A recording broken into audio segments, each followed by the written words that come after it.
del Evangelio según San Juan, capítulo 1, versículos del 11 al 13.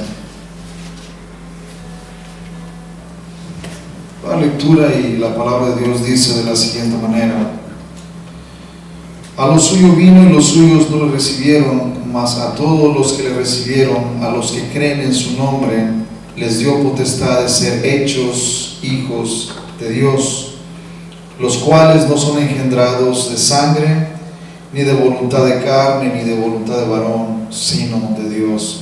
El domingo anterior, hermanos, estuvimos hablando sobre la recepción que hicieron los judíos sobre Cristo, cómo ellos rechazaron la luz que llegó a este mundo, y de qué manera Juan el Bautista vino precisamente para dar testimonio del verbo, de la luz verdadera que vino a este mundo, y los judíos recibieron esa luz no con agrado, sino con rechazo. Así que estuvimos viendo el domingo anterior cómo el testimonio de Juan el Bautista fue clave e importante para que Cristo fuera presentado al pueblo de Israel como su Mesías. Y uno esperaría ver que el pueblo judío recibiera a Cristo con los brazos abiertos después de haber esperado por su venida por cientos de años. Pero, hermanos, no fue así. El apóstol Juan nos dice en el versículo 11 todo lo contrario. Nos dice de qué manera ellos le recibieron. En el versículo 11 dice: a lo suyo vino y los suyos que le recibieron no le recibieron. A lo suyo vino y los suyos no le recibieron. Es importante, hermanos, esta expresión. Yo quiero dar una breve explicación de esto, porque en castellano no apreciamos el grado de profundidad con la cual el apóstol Juan nos dice esta frase o esta expresión: a lo suyo vino.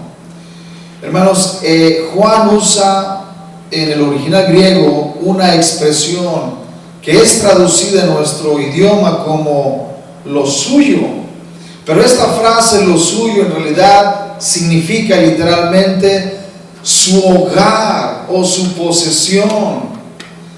Lamentablemente los que han traducido del griego simplemente ponen lo suyo, pero en realidad el apóstol Juan nos estaba diciendo: Cristo vino a su hogar, Cristo vino a lo que era de Él, a su posesión, a su tierra, a su casa, pues. Y los suyos, su familia, no le recibieron. Hermanos, estaba leyendo un comentarista, y él estaba tratando de explicar de la manera más sencilla lo que esto significa, o lo que el apóstol Juan intentaba decirnos. Y él usó una ilustración, hermanos, que no la vemos en la vida real, pero que en realidad esto fue lo que sucedió con Cristo. Él dice: imagínense a un padre de familia que regresa a su hogar después de un largo, intenso día de trabajo. Se siente cansado, agotado y con hambre, pero también se siente contento de que pudo terminar un día más de trabajo y que finalmente podrá regresar a su hogar y estar con su familia. Fíjense bien esto, hermano: regresar a su hogar y estar con su familia. Se dirige a su casa, y cuando casi está por llegar a su casa, busca la llave en su bolsillo, pero no la encuentra. Se da cuenta que no la trae con él, pero no se preocupa mucho porque sabe que su familia está en su casa. Se dirige a la puerta principal y empieza a sonar el timbre, pero no sucede nada. Nadie se mueve para abrir la puerta. Su familia está dentro y ellos saben que él está afuera. De hecho, las ventanas, las cortinas están abiertas, y las ventanas son transparentes y ellos pueden verlo a través de la ventana, pero simplemente ellos lo ignoran, no le abren la puerta y lo dejan allá afuera. Padre de familia. Hermanos, esto no sucede en la vida real, o al menos yo no he visto que alguna familia haga esto con el padre de familia, pero es exactamente lo que sucedió con Cristo, hermanos. Es exactamente lo que sucedió con Cristo. Y cuando el apóstol Juan usa la frase, a lo suyo vino, él está diciendo eso exactamente. Es como este padre de familia que regresa por la tarde y comienza a tocar el timbre de la puerta y nadie le abre la puerta. Lo ven que está allá afuera, pero nadie, ni los hijos ni la esposa, se atreven a abrir la puerta. Hermanos, Juan usa esta expresión para transmitir ese sentimiento. ¿Qué se sentiría que tú como padre de familia llegues a tu casa y tu propia familia no te reciba? No te reciba. Tu propia familia, los tuyos no te reciban. Hermanos, eso exactamente fue lo que hicieron los judíos con Cristo. Cristo era el Mesías, Él había creado todo, Él había dado la ley al pueblo judío en el monte Sinaí, Él había escogido al pueblo de Israel, Él lo había sacado de la esclavitud de Egipto, lo había llevado a una tierra prometida y después lo había traído de la cautividad de Babilonia.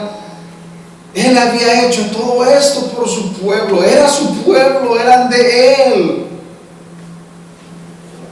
Y cuando Él se presentó, hermanos, en forma humana, no lo conocieron, no lo reconocieron, lo rechazaron. Eso es lo que Juan nos trata de transmitir. A lo suyo vino y los suyos no le recibieron.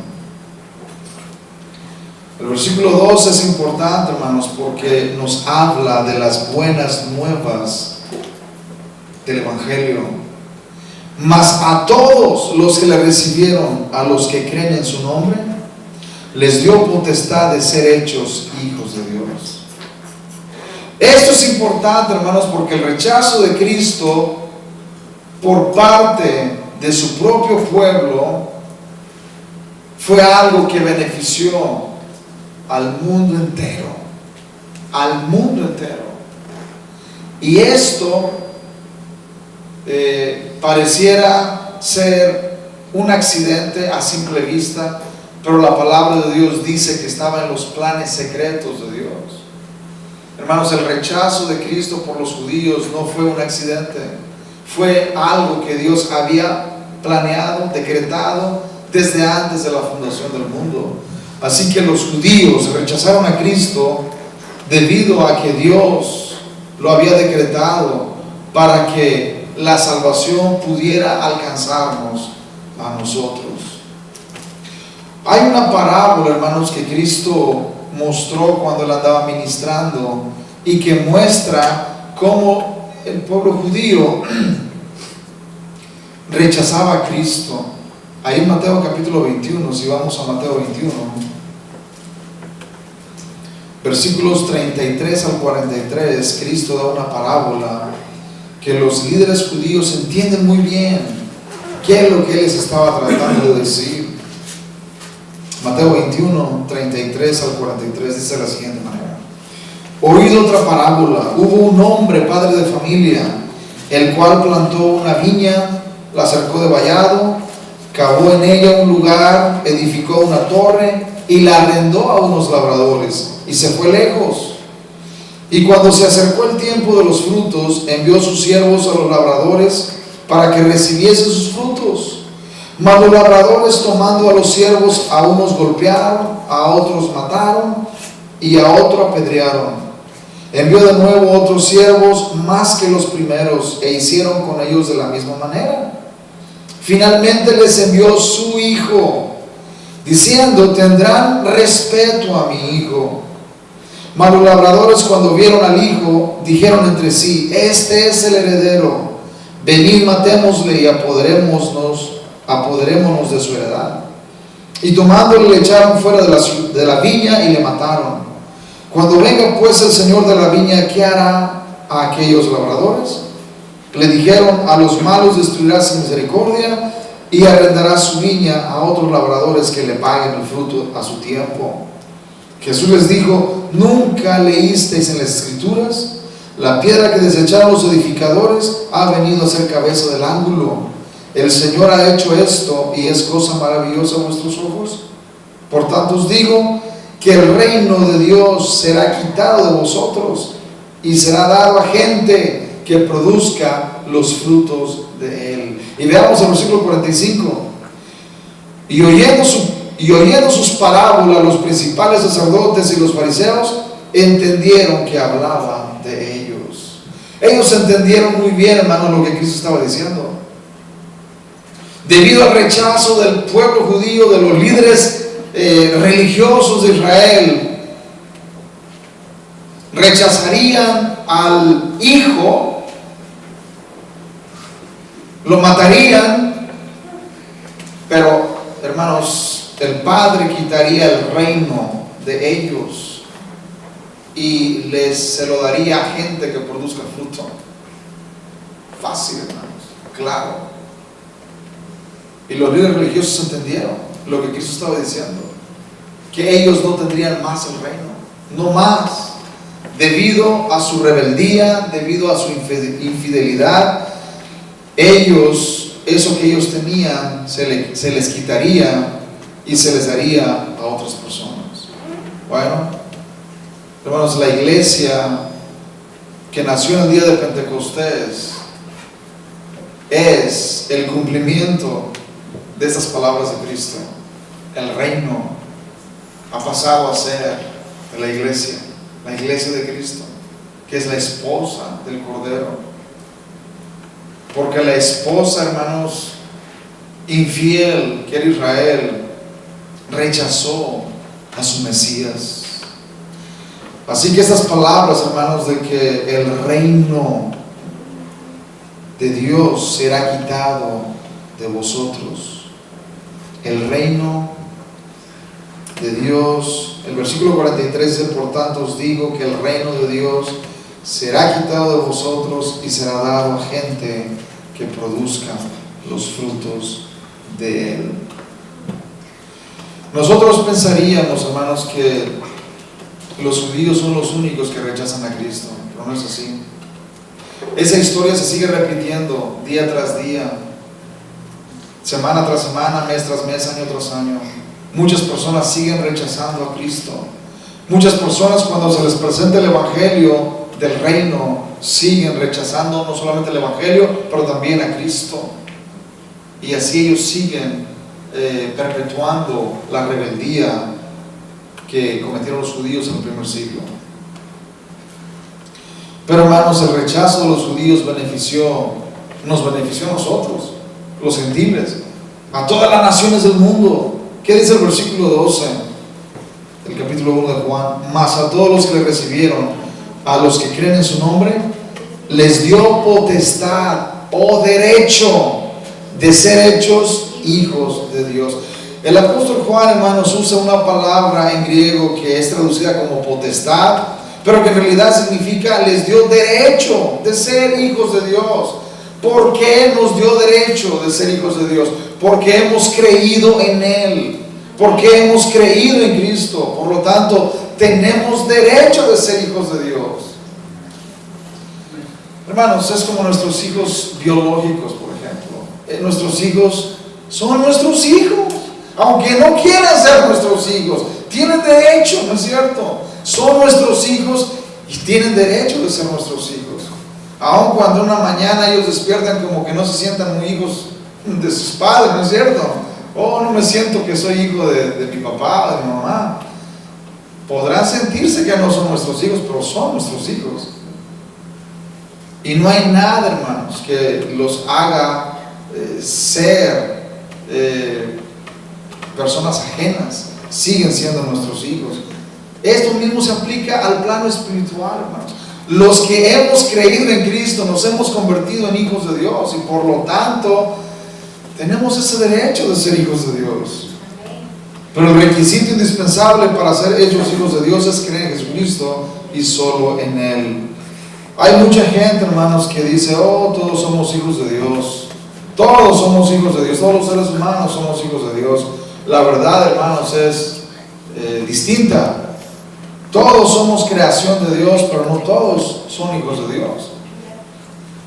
Los seres humanos somos creación directa de Dios, pero solamente aquellos que hemos creído en Cristo nos hemos convertido en hijos de Dios.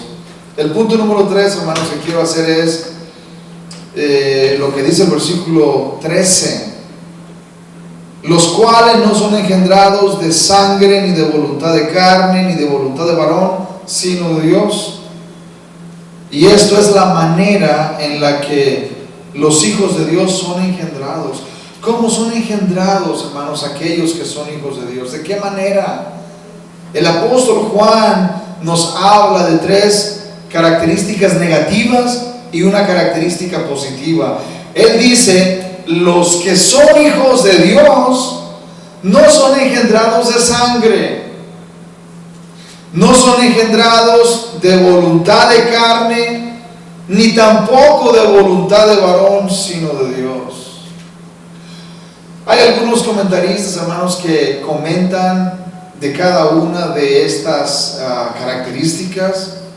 Y por ejemplo, ellos dicen que cuando Juan dice no de sangre, ellos creen que Cristo se estaba refiriendo, o Juan se estaba refiriendo a que el ser hijos de Dios no viene por ser de una estirpe o de un linaje muy importante. Por ejemplo, este error lo cometieron los judíos en el tiempo de Cristo. Ellos decían, somos hijos de Abraham, ¿no es cierto? Somos hijos de Abraham, somos descendientes directos de Abraham, somos el pueblo del pacto, somos hijos de Abraham. Y Cristo, ¿qué les dice? No, ustedes serán hijos de Abraham físicamente, pero espiritualmente son hijos de ¿quién? De vuestro padre el diablo, ¿no es cierto? Vosotros sois hijos de vuestro padre el diablo, y los deseos de vuestro padre queréis hacer, les dijo en Juan 8:44.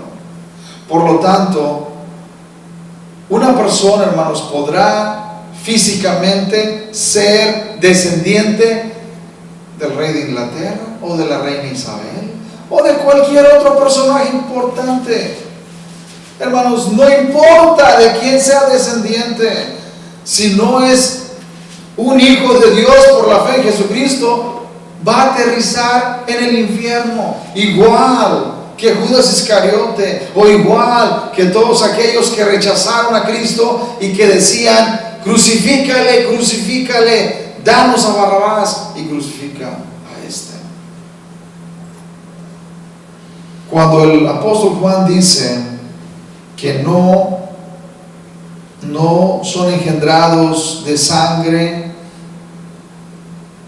ni de voluntad de carne, ni de voluntad de varón, sino de Dios, en realidad, hermanos, Juan está tratando de enfatizar el hecho de que para ser hijo de Dios no es algo que esté en nuestro control o bajo nuestro control. Es una decisión divina y es un milagro de Dios. Hermanos, el ser hechos hijos de Dios no es algo que esté bajo mi control. Yo quisiera que todos aquellos con los cuales hablo y les presento el Evangelio puedan ser hechos hijos de Dios y pueda yo hacerlos hijos de Dios. Pero pregunto, ¿tengo yo el poder para ser hijos de Dios a esas personas? No tengo el poder para ser los hijos de Dios. No tengo el poder para ser hijos de Dios ni a mis propios hijos, hermanos. No tenemos el poder ni el control para convertir en hijos de Dios a nuestros propios hijos. Por más que queramos que ellos sean hijos de Dios, no tenemos el poder para hacer tal cosa. Eso le pertenece solamente a Dios. Bueno, eso es exactamente lo que Juan dice en este versículo. Ser un hijo de Dios no es una prerrogativa humana, pero es una prerrogativa divina. Ser un hijo de Dios no depende de ningún esfuerzo humano. No es por cuántas buenas obras haces. No es por cuán religioso eres. No. Ser hijo de Dios es un acto de Dios mismo. Él es el que regenera tu corazón. Él es el que quita ese corazón de piedra y te da un corazón de carne. Él es el que te da el nuevo nacimiento, no nosotros. Yo no hice nada para nacer de nuevo, hermanos. No hice nada. No hice nada. Pero Juan nos muestra que ser hijo de Dios viene solamente por creer en Cristo. Así que el requisito único que Dios pide y demanda para convertirse en hijo de Dios es creer en Cristo. Creer en Cristo. Y la regeneración, hermanos, o el nuevo nacimiento, él lo enfatiza un poco más y lo amplía en el capítulo 3, que ahí estaremos hablando sobre esa obra sobrenatural del nuevo nacimiento. Por lo pronto, hermanos, lo que Juan desea enfatizarnos en estos versículos es el hecho de que todo aquel que rechaza a Cristo, hermanos, el único medio de salvación, todo aquel que rechaza a Cristo no puede ser salvo. Simplemente y sencillamente no puede ser salvo.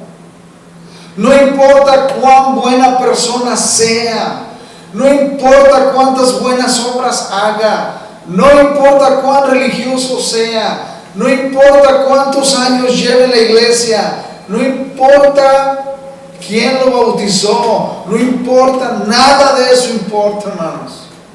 Si la persona rechaza a Cristo, si la persona no cree en Cristo como su Señor y Salvador, simplemente no puede ser salvo. Así que quiero terminar, hermanos, con esta pregunta: ¿cómo saber que somos hijos de Dios? ¿Cómo saber que ahora le pertenecemos a Él? ¿Cómo saber que estamos dentro de la familia de Dios y que somos hijos de Dios? ¿De qué manera sabemos? El apóstol Juan nos da esta respuesta, hermanos, en su evangelio. El evangelio de Juan fue escrito precisamente para decirnos que tenemos que creer en Cristo y para que al creer en Él podamos tener vida eterna. Así que si has creído verdaderamente en Cristo como tu Señor y Salvador, Él te dice que tienes la salvación y eres un hijo de Dios. ¿Por qué? Porque no hay otra manera de ser salvo, hermanos. Hechos 4:12 dice: y en ningún otro hay salvación, pues no hay otro nombre debajo del cielo dado a los hombres en quien podamos ser salvos, solamente en Cristo. Por lo tanto, solamente Cristo puede perdonar nuestros pecados, y si hemos venido a Él en arrepentimiento verdadero, pidiéndole que Él perdone nuestros pecados, la respuesta es: Él lo ha hecho, lo ha hecho. Así que